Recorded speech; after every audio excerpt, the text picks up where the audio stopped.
Well, welcome to Pastor Chat with Coley and Tonks. We're really excited for another week, and we're doing a bit of a lighter one this week. Yep. We're looking at binge-worthy TV series. I love binging a TV series. Absolutely. I don't know how you could go back to watching weekly ones. So we're going to talk about some of our favourite ones that we can stream and watch. One that we won't get to talk about because it's not binge-worthy, it only comes out though. We both love MasterChef, don't we? Oh yeah, we watch that every night. And I've actually been surprised how much I've enjoyed the new series. I love it. I love Andy. I wasn't going to watch it. And it's great. I've been loving it. Yep. Just fresh, good, exciting, and during COVID, it's something, a bit of normality to have on a weeknight. Yeah. Although this week, my favourite got knocked out. Oh, you like that Chris. Chris. Yeah. I was a bit heartbroken. Spoiler alert. Yeah, no, I was. Yeah, I don't know. It didn't seem like he matched it with the other ones. But, True. Yeah, but he was fun. Yeah. It's fun. Yeah. Well, we're going to get into it, and you can start yours first. What's your first binge-worthy TV series? The first one I want to share that is a brand new show that I've discovered after a few recommendations from friends, particularly my brother, and that's a show called Kim's Convenience. It's on Netflix, and there's 4 full series up on Netflix with a 5th one coming out very, very soon.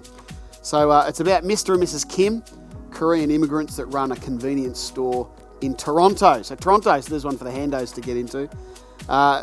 It's about their daughter Janet, their estranged son Zhang, and it's a comedy with a real heart. You know, I was watching a few comedies, particularly American ones. They seem to have a very sarcastic kind of humour about them, a negative, always sort of the put downs, the sarcasm. They don't use dry humour much either, do they? No, not like the British. And I think because this is a Canadian series, it sits somewhere in between the British sort of style and the American style. So it's a comedy with real heart, touching on things around family relationships, a lot of the marriage issues, issues with their estranged son, and it's just great to see touching on forgiveness, grace, family, and all that kind of stuff. And interestingly, with something I found is that church and the Christian faith actually has a real strong emphasis in the show, but in a positive emphasis. Not just the annoying character in the show. No, not like the loser or the jerk sort of thing, but a lovely warmth of their Christian faith, attending church and some of the funny little church relationships, the stuck-up kind of church member and the they're always the worst character. Yeah, so I love that aspect of it, and lots of real laugh-out-loud moments, and just a great comedy with real heart. So that's Kim's Convenience on Netflix. Oh, fantastic. I'll have to check that one out. Definitely. Give it a look. Yeah. Well, my first one I've chosen, and it is a popular one with a lot of young people. I'm not sure how many older people love this one, but I highly recommend it regardless of your age, particularly if you are in your 30s. Stranger Things. Yeah. And Stranger Things is, it's sort of like, it's more science fiction. Some people think it's a bit more of a horror thriller, but it's mostly science fiction. Yep. About this town called Hawkins, and there's a bit of paranormal activity happening there. And there's this, without giving too much away, there's this place called the Upside Down. There's this main character called Eleven who's come from there. But one of the things I like about it is if you ever watched any great movies, particularly some of the great thrillers and horrors and just classic movies of the 80s, even stuff like Ferris Bueller's Day Off and all that. I used to love watching some of those ones. I wasn't alive during the 80s, but I've watched most of those movies. And they put little Easter eggs through the whole movie, all throughout there. If you know a lot of those, the latest season did a lot of Fast Times from Ridgemont High Easter eggs, if you've ever seen those. So lots real homage to a lot of 80s culture. Yeah, it's really awesome, and they dedicate it to a lot of that. It's funny that a lot of young people like it, because I don't think they've got any idea about the Easter eggs. But it's just fantastic. So it probably shows the layers of the show. I think so, I think so. It just shows, it's just great. Most of the main characters are just these 4 boys that go around together and discover these things, and it's just fantastic. I just love it. It's good, because I'm 50 and I love it. Yeah, it's great. So you're 30 and you love it. Yeah. And Chloe's just finished watching the whole series. And she's 15 and she absolutely loved it. Yeah, every time a season's come out, I think I've watched it within 2 days. It's just hooks you. So good, so good. Good one. Well, sticking on a little bit of a sci-fi side, this next one I got is a show called Project Blue Book. It's on SBS On Demand. I haven't heard of that one. And it's a sci-fi series actually based on true stories around a scientist by the name of Alan Hynek, who was employed by NASA and the Air Force to investigate UFO sightings and sort of to debunk them, to try to bring down the worries of the society. It's coming after World War II and a lot of that stuff. There's a lot of fear, the Cold War beginning, tensions with Russia. So they wanted to try to calm the populace down a little bit. But through it all, it's a little bit like as Alan Hynek's around investigating these UFO sightings with the government on his back to try to debunk it. he's then left with a lot of the questions about, maybe this really was a true UFO sighting.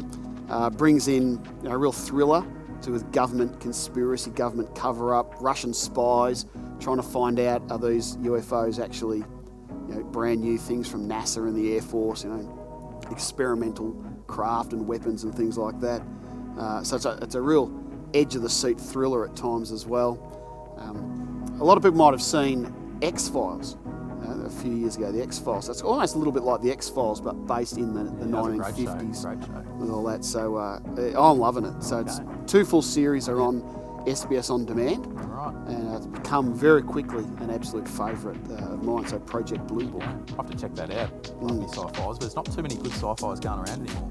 It's hard lately they've been long, drawn out, kind of very boring kind of sci-fi. I like something with action and thriller, edge of the seat, like twists. What's going to happen next? And Project Blue Book's definitely got a lot of that. There you go, I might check that one out. Well, my second one, it's a documentary. It's a new documentary on Netflix, and it's called The Last Dance. It's basically all about Michael Jordan. You could say it's all about their final championship they won. But Michael Jordan was just, particularly when I was young, he was just the bee's knees, the absolute athlete that everyone loves. Everyone knows he's probably still the most dominant athlete in any sport that he's ever had.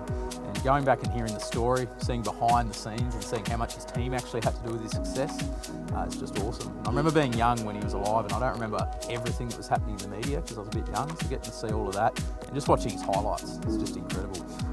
I enjoy watching basketball. I'm not great at playing it, but even someone that's not a basketball fan, my wife, I'll start watching it and Elise will come in and she gets gripped by it and sits and watches it all with me. She's not even someone that's hugely into basketball, so it's just a great story, incredibly well done. It's probably the best sports doco that I've seen before. So I highly recommend that one. There'll be 10 episodes as of Monday and the whole season's there. And I watch both of them straight away when it comes out because I just can't get off it once it's there. It's just incredible. Highly recommend. Definitely have to check that one out. Yeah, it's really good. My final one, my third one I want to share about is a show that's finished quite a while ago, but a 7 series of Longmire. It's good. 7 series will take a while. It's great to find a binge-worthy show that's got a lot of episodes, a lot of a long series. So 7 series of Longmire. Longmire, it actually stars an Australian actor, although you wouldn't know by the accent, typical Australian actor doing the American thing. But Robert Taylor, I think he was on Home and Away and that kind of. Don't binge-worthy. They're not binge-worthy, that's garbage. How many years would it take you to get through every episode too? Home and Away. Yeah, but very good actor. Also got Katie Sackhoff, who's pretty well known for Battlestar Galactica. And that. But it's a police drama, but with a real Western kind of twist, because it's based in a little small rural town in Wyoming in America. And so it brings in a lot of that stuff, the rural aspect and that typical things with the murder mysteries and interpersonal issues, romance here and there. But there's an aspect of it which I find very, very interesting is that there's a very large American Indian reservation in the town. And so there's a lot of the conflict that's going on, the crime and various things around with their Indigenous population. And I often think about how it relates to us, even here in Mildura, with our Indigenous population in Denton and locals and things, and some of that whole thing about the whites versus the Indians and the whites versus the Indigenous. So it brings in some fairly interesting contemporary topics around that within that Western kind of thing. Something I like about Walt Longmire, the main character, he's one of those real tough kind of guys who shoots first or punches first and asks questions later. Nice. So it's pretty rugged, pretty tough. And I love that kind of thing. So it's a great, great show. Love a good Western. It's hard to find good ones. Yeah. I tried Westworld, but that was a bit more sci-fi weird for me. I thought it was going to be a good Western. Yeah. Not quite. Well, this is a modern setting, but because it is in that rural setting, it has that Western thing. He's always going around the cowboy hat. And all that. There's a great show, Longmire on Netflix. Yeah. I've picked a classic. It's good to have those shows, particularly sitcoms, that you can just put on in the background no matter what you're doing and just watch it. Familiar episodes. And I was super excited when Disney Plus got released late last year. Not for any of the Disney movies, not for any of that. It's because The Simpsons is going to be on it. So The Simpsons is I can't name a TV show I've liked more than The Simpsons ever. I don't love the modern ones. I'd probably say go up to about season 13, then maybe you could go as far as season 16 if you want some okay episodes, but just watching season 1 through to 13 is What are they up to incredible. now? 20? 20, I think they're close to 30. I think they've just about done 30, so it's incredible. Yeah, one of the voice actors said he's not going to do anymore. It was either Azaria or Shira, so that'll be interesting. But fantastic. You can't not love The Simpsons. Absolutely. Yeah, it's just their comedy, their humour, the amount of movie references they actually put in there as well. Very clever humour. I could add a synopsis about The Simpsons, but I'm not too sure what you'd actually say about it. It's just about Homer and Bart and Marge and Lisa and that family and all the different things that happen. Homer's a bit of an idiot. Bart's a bit of a cheeky kid, based off Dennis the Menace originally, way back when. And it's just a funny show. Oh, it's an absolute favourite in our household. Yeah. Has been for many, many years. So. A lot of Christian references in there too as well, actually. If you like the old... They take the Mickey sometimes, but they do it in a reasonably tasteful way. Yeah. I read a book a few years ago called The Gospel According to The Simpsons, and they actually stated that there is more references to church and prayer and God and faith than any other American television program. So I thought that was very, very interesting. The Simpsons are one of the most church-going families on American television. Definitely. Like one time, Lisa has a big conscience thing about not stealing when her dad was stealing cable. There's a big episode about Homer not thinking he has to go to church on a Sunday because he can stay home. Maybe we need to watch that one after online church is over. About staying home on the couch. But fantastic episodes. Highly recommend getting through that. Fantastic. So there's some great binge-worthy TV shows. So it sure is. That we can get into. I know that restrictions are beginning to be lifted, which is absolutely amazing. That's great. But there still are a lot of restrictions in place. So if you're sitting at home, there's 6 fantastic binge-worthy TV shows that we could actually get ourselves into over the next few weeks. It'd be good to know what your recommendations are too. What would you put in there? Oh, absolutely. My wife would chuck The Office on the top of the list in 2 seconds. Yeah, Ricky Gervais's Office is brilliant. No, the American version. Yeah, I love Ricky Carell. Gervais. Yeah, you can't binge his Office. No, there's only It's got 13 6. episodes. Yeah, it's very short. But tell us, put in the comments on YouTube, tell us your favourite TV shows. I might give them a watch. Might be good to find the next gem that's hidden in Absolutely, there. put it in the comments. Yeah. Now, we're doing Question of the Week, so we're going to share something from our heart a little bit like we've just shared about our favourite binge-worthy TV shows.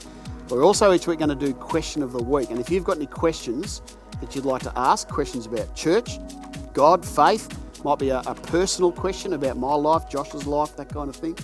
But I've got a question here, and I thought this was a great question that someone asked. So it's really aimed to you, Josh. So during the coronavirus restrictions, what's been happening with our youth ministry? Great question. Yeah, so our youth group, obviously we can't meet, particularly teenagers. They're the worst at social distancing. They've got no idea about that concept.